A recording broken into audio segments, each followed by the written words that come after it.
Hey all, welcome to ShareTreck. Today is the 30th of January 2022. Warm welcome to you guys from a very cold place in Toronto. And I hope you guys are doing well. And today I'm going to talk to you about a concept that we discussed earlier in one of my videos. That was around Cathie Wood's thesis that there is a glut of inventory, and instead of inflation, we are going to go exactly in the opposite direction. And today I came across another video from a different channel, and they were actually talking about the current inventory reports, and their thoughts kind of have a synergy with what Cathie Wood was talking about. So at the end of these two clips, I'll be back on the screen talking to you about my own evolving thoughts around this and what it means for our CRISPR shares. So while I cue this up, please hold on. Is again reflecting on third quarter GDP statistics. In the third quarter of last year, real GDP was up 2.3%. It was a big disappointment relative to expectations. But what the headlines did not feature, and still are not featuring, is that practically all of that growth went into inventories. It wasn't sold. Real final sales were up a tenth or maybe 2/10. So even in the third quarter, now remember, that's reaching back to June. Even in the third quarter, inventories were starting to build at a time when everyone was talking about supply chain problems. And I think what we were beginning to see is the consumer getting quite upset that necessities, the prices of necessities, were escalating and destroying purchasing power. So that's interesting. Now, what gets even more interesting is watching the inventory numbers in the fourth quarter. Wholesale inventories in October were up something like 2.5%, 2 to 2.5%. Now that's month to month. That's not year over year. Annualize that, and we're talking about 25 to 35% increase in inventories. Remember, this is when supply chain issues were causing all kinds of shortages. And then again, in November, wholesale inventories up 1.2%. Again, double-digit rate annualized. Part of the reason is consumption was not playing ball. And then you look at retail inventories in November, up 2%. That's month to month, annualized. Annualized, 24% plus. So this is something I don't think the headlines have captured. You might be surprised to hear it as well. Now, we have some other very interesting statistics. Imports in November were up 4.7%. Again, supply chains clearing up, the ships finally being cleared, not completely, but a lot faster. Did that go into inventories? They didn't make it into consumption, at least unless there was a barn burner of a December. And we do hear the credit card companies talking about strong sales, but they've been talking about strong sales for quite some time. So in that clip, you saw Cathie Wood talking about the inventory situation, and at that point of time, she had information about up to third quarter, and then the 2 months of October and November. Based on that, she had drawn those conclusions. Now let us watch the next clip, which is going to talk about the fourth quarter inventory. Inventory. It doesn't sound like a super interesting topic, but it is critical to knowing how well the economy is doing. And we've got the man that's going to help us understand what the recent results for the United States mean about the direction of the economy. Jeff Snyder, the head of global research for Alhambra Investments. My name is Emil. This show is called Eurodollar University. And Jeff, I just left that small clip out there so that you can get introduction of who is talking to whom. And that gives some context. Months before, in terms of retailer inventories, they actually declined, which maybe suggested some snafus or some kind of technical break. But the fact that we had record increase in inventory suggested, as we just said, sales did not meet expectations. Retailers were expecting sales to be like Jay Powell was saying. Recovery, low labor market on fire, all of these things. And then retail sales in Christmas of 2018 did not come anywhere close to what everybody was expecting. which left retailers, wholesalers, as well as manufacturers with a whole lot of inventory they hadn't sold, which means classic inventory cycle. They started to join the rest of the world, which had already turned into a downturn beforehand, where the U.S. goods economy, once you have inventory build up, you start to order fewer goods moving forward, which means fewer production, lower production levels. Then eventually that gets into the labor market, and the whole thing starts to slow down. And eventually, if it doesn't stop slowing down, you get into a recession. So we can really mark the beginning of what became 2019's weakness, globally synchronized downturn and maybe globally synchronized recession pre-COVID. It really started in earnest in the United States with that huge inventory number December of 2018. We've got another huge inventory number that came out just right now. But Jeff, you've been warning us since early autumn 2021 to be on the lookout for something like this, something concerning. Now, the situation is different, right? Now we've got a surge in goods, but maybe there's still going to be a backlog, a buildup in inventory if that surge in goods doesn't continue, right? If the economy doesn't recover, if retailers are being told, hey, everything's okay, we're reopening, don't worry, the economy's back on track, maybe they're going to commit the same mistake of listening to the economic leaders and order too much goods. But here's the question for you, Jeff. I was on the George Gammon show and we were talking about empty retailer shelves. So is it that we don't have these goods or that they're stuck somewhere? Wholesale inventories, perhaps. The goods have been made.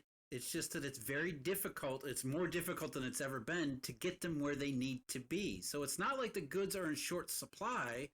The goods seem to be in short supply at the end of the supply chain, which is at the retailer shelves. And you're right. I mean, this year is a bit different than it was in 2018, where goods spending is at historic high. So Americans have bought tons and tons, record amounts of goods throughout last year because of Uncle Sam and the various other means that have been given to them that had nothing to do with the economy or the labor market, simply just pandemic relief of all sorts.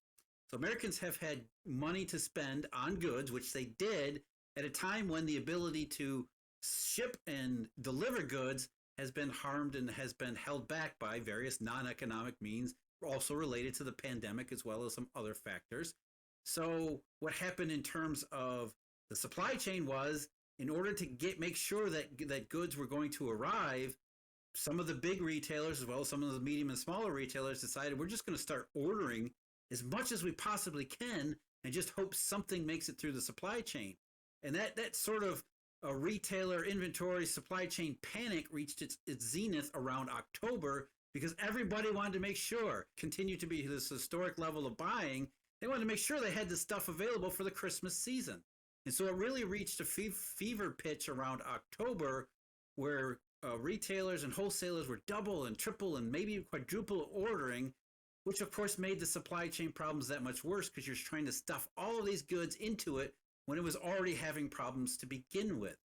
And so eventually, though, the downside of this is, number one, eventually those goods are going to start being delivered. The supply chains are going to be worked out, maybe not completely the way they were before the pandemic hit, but they're going to start to ease up a little bit, and the goods are going to start to flow in a much, much, much more robust fashion. And then the other X factor is, as high as retail sales and as high as consumer spending on goods has been, there's always the danger that economists were wrong, and that the interventions and the stimulus, quote unquote, last year doesn't actually stimulate outside of the short run. And so even if sales continue to be high, but they begin to slack off and slow down, what does that do to all of these goods, or to retailers and wholesalers who have already ordered all of these goods, anticipating, as economists have told them to, this inflationary inferno level of consumer demand?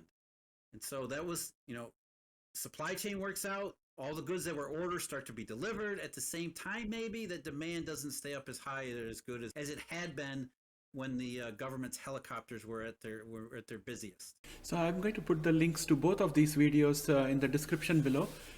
You need to have a look at the second video. It's a wonderful discussion, and it's a much longer video. I just had to put a longer clip for us here so that we can capture the whole context.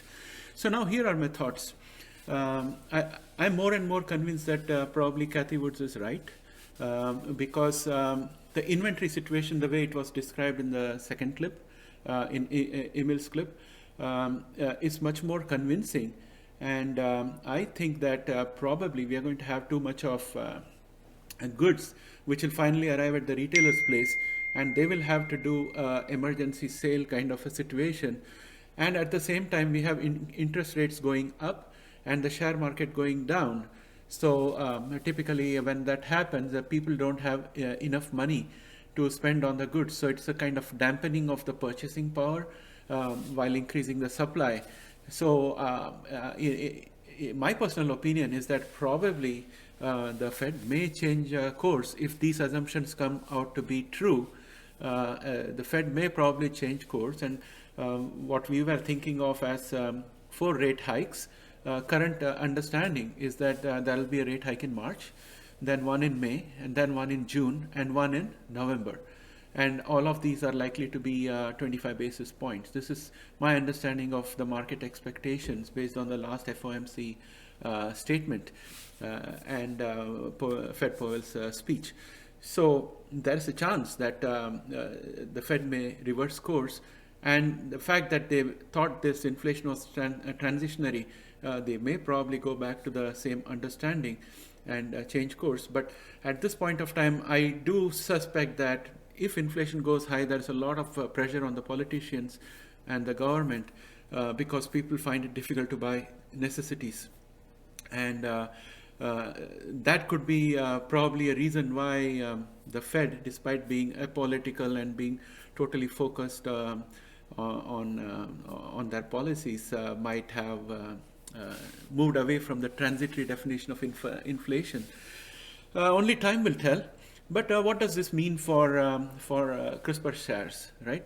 So if the Fed caught this in time and they decided to apply brakes on raising inflation, then what's going to happen is the dropping yields will stop to drop, the 10-year yields will stop to drop, and the market will be back to the party times, and we'll have high multiples going again. And the foremost will be the likes of Apple, Tesla, and Microsoft, and even Amazon. And on the CRISPR side, we'll also start seeing a good amount of recovery, and ARCG might also recover along with that. Now, if the Fed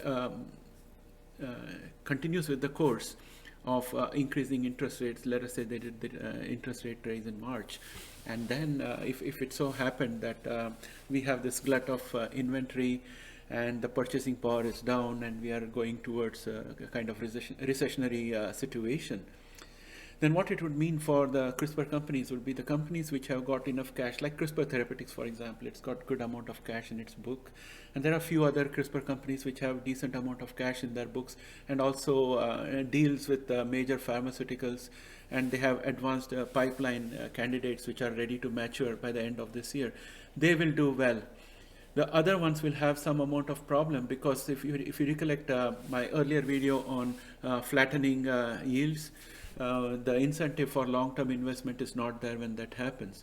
So the appetite for putting money into CRISPR companies will kind of dry up, and that is where the pharma majors might see a very good opportunity to create a cell biology division and probably take over a few of these companies and continue with the research, because all business leaders know that these are economic cycles and they don't last.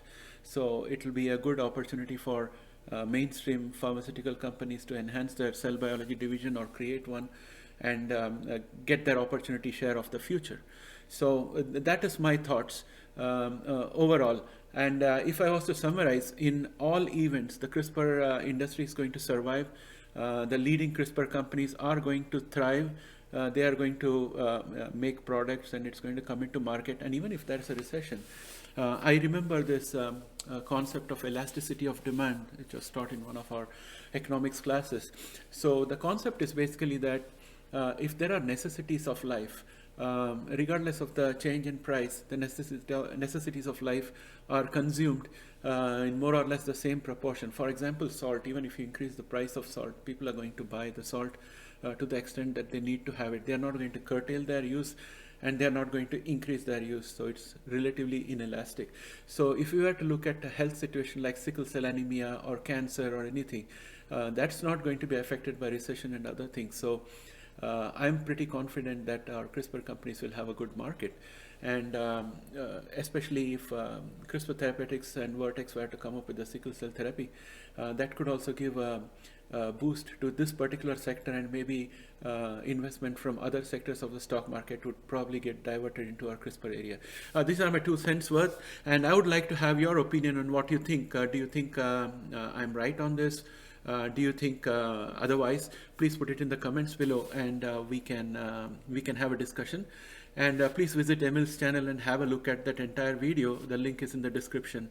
And once again, guys, thank you very much for tuning in. Thanks for being a loyal subscriber to our channel. It gives me a lot of hope. We are growing in numbers. We are gone beyond 120 now. And I've also spoken to Sudhanshu Raikwar. He's associate professor in the university in Arizona. I'll give you more details about him. So we had our initial discussions with my question answers, and Sudhanshu suggested that the first interview that he would like to do with us, he wants to walk us through the entire process with FDA for a therapy from beginning to approval stage. And he said that that will be a good foundation on which to begin the interview series. And he has agreed to do more than one interview with us. So all your questions are still going to be asked to him, but it will be in a subsequent interview. So our first interview is going to take place on Sunday. He needs to take care of some other things before he can devote his attention to our interviews. So it's coming. You hang in there. I promise you we'll have a good interview, a lot of information gathering for all of us. And thanks for you. Have a wonderful weekend until we meet next tomorrow after the market hours. Bye.